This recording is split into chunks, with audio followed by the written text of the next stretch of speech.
Hello.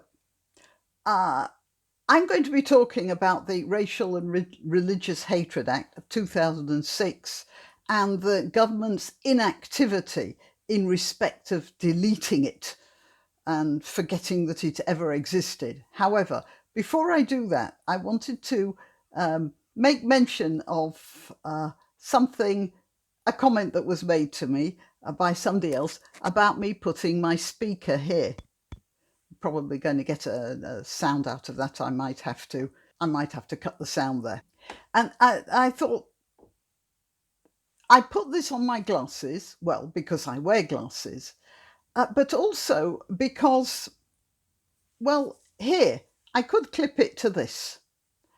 But very often I wear sweaters and there's just nowhere to clip something like this. In fact, men very often wear jackets or shirts. They have pockets, lapels, buttons, what's the name for a thing? A placket that has buttons on it. So there's always somewhere to put one of these. There usually is somewhere to put one of these, but not on women's clothing. So you see, this is not designed for a woman to wear. I just want you to be aware of this. This is an example of sexism and discrimination. And actually, you could make that case. And there's another case I want to speak out for now. I'm going right off the subject. But women's toilets. Now, when you look into a cubicle that goes round a women's convenience, the toilet is in the middle of the cubicle, which makes sense. You go in there and there's the lavatory pan in the middle of the cubicle. But women have what you might call special need. They often have sanitary products that they need to throw away in the bin next to the toilet.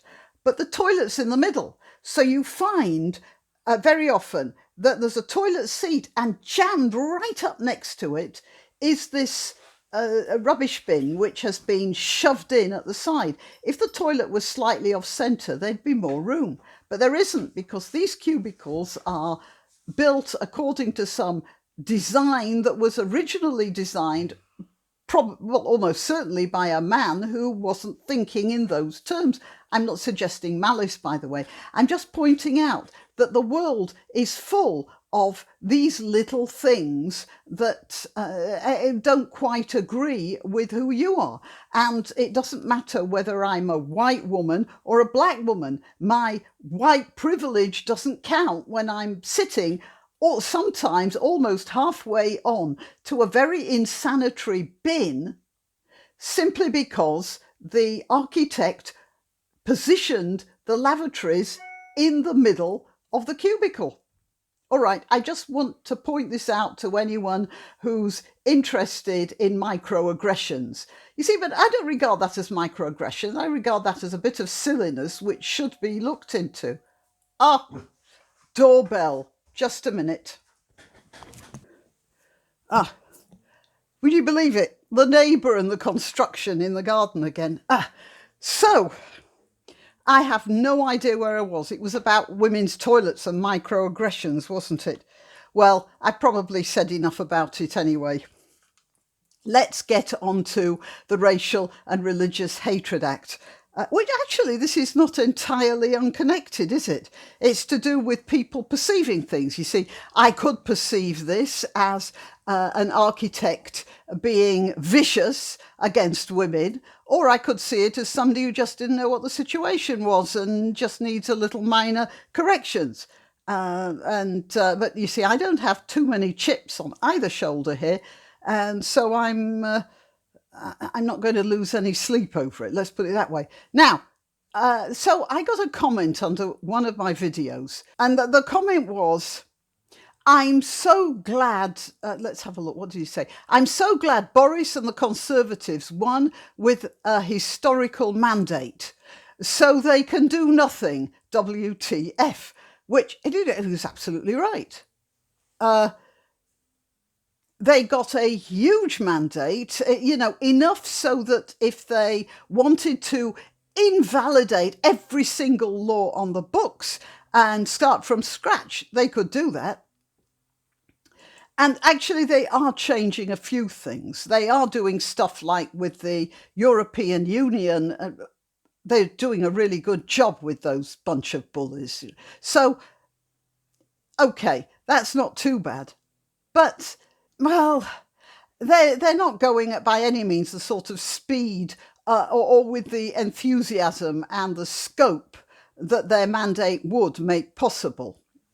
So my answer was, what did I say? I can't find it. But anyway, I said, yeah, by now, yeah, that was it. I said the damaged laws set in place by Tony Blair and his semi-literate hit squad. I mean, the Racial and Religious Hatred Act actually looks like the sort of thing that gets cooked together by a group of students in some spitballing session in one of their rooms in a hall of residence after they've had a few spliffs. It's just got about that amount of accuracy.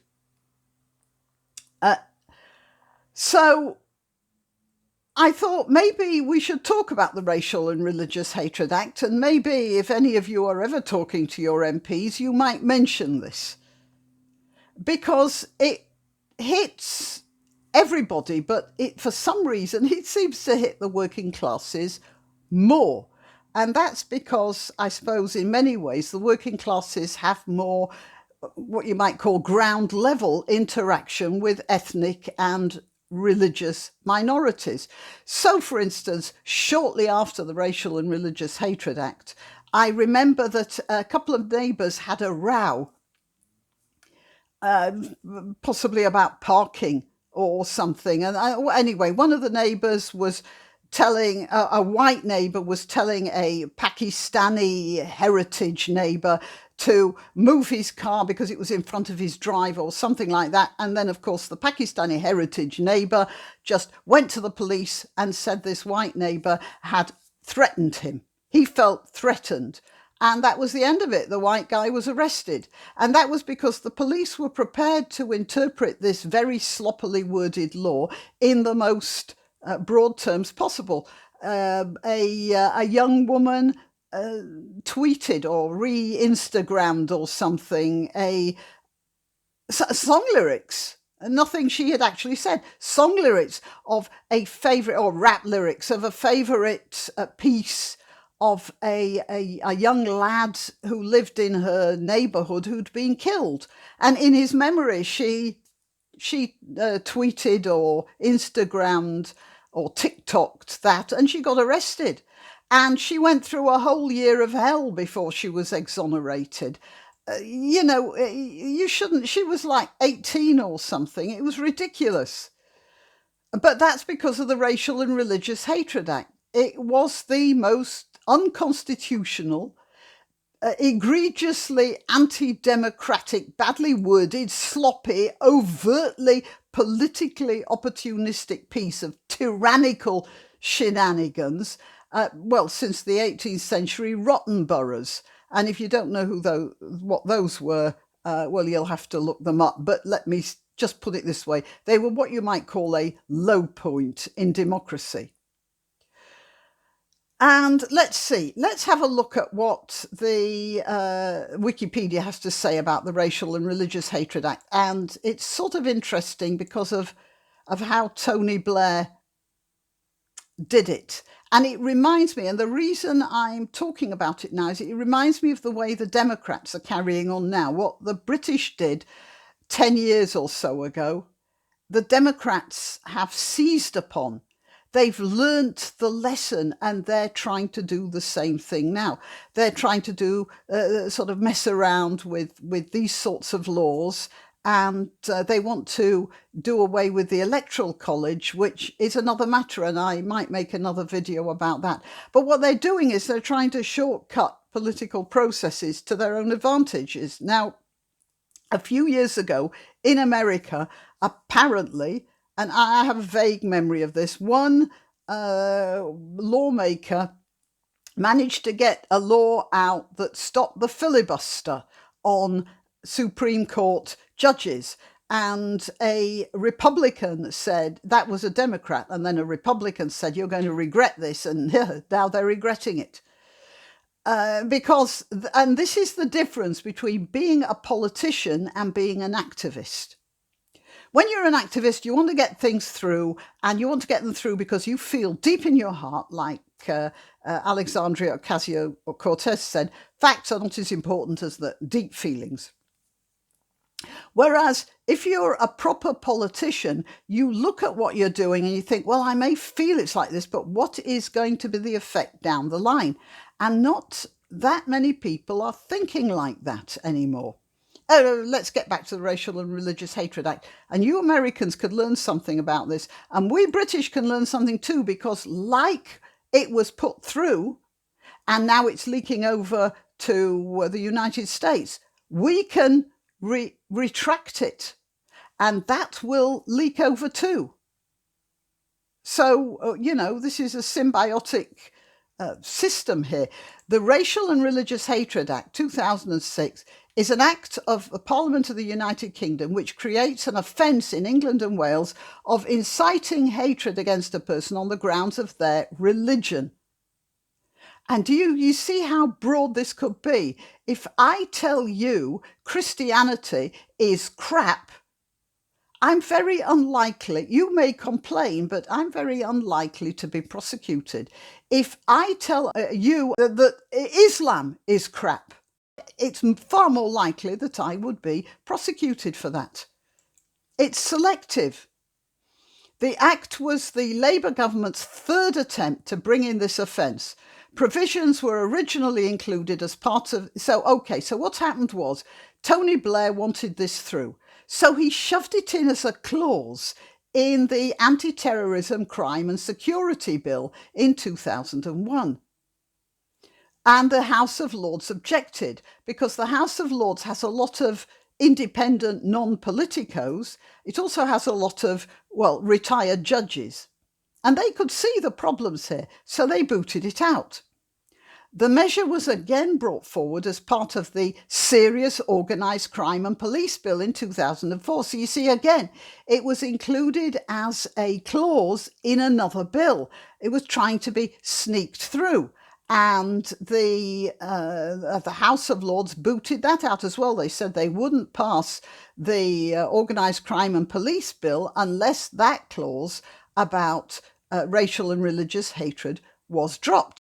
The government brought the proposal back before Parliament in the Serious Organised Crime and Police Bill in the session leading to the general election in May 2005.